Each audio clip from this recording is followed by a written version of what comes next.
এখন উঠতি বয়স ফুর্তি লাগতেছে। এ শাহিন বাইতাসু করে জমিদার সাহেব আসছে, বাইরে আয়। ও জমিদার সাহেব আসছেন আসছেন, বসেন বসেন বসেন বসেন বসেন বসেন বসেন বসেন বসেন।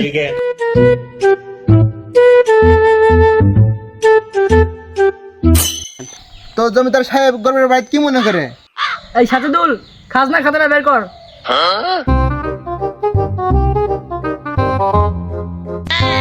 এই সাজেদুল দেখ তো, এই শাহিনের খাজনা কয় মাসের বাকি আছে? জমিদার সাহেব এর খাজনা 3 মাসের বাকি আছে। এই শাহিন, এত সময় নাই, জলদি তো 3 মাসের খাজনা এখন নিয়ে আয়।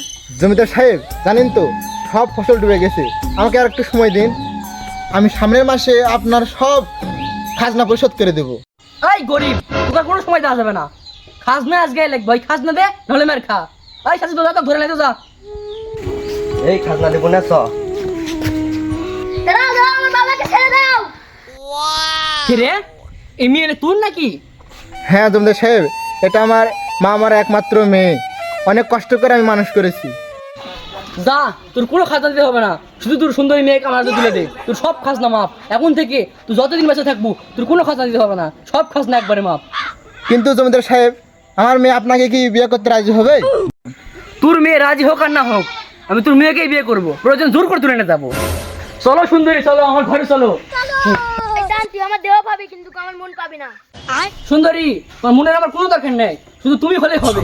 আপনি আমার মনের মতন কথা বলেছেন। আব্বা, আমি একাই বিয়ে করবো।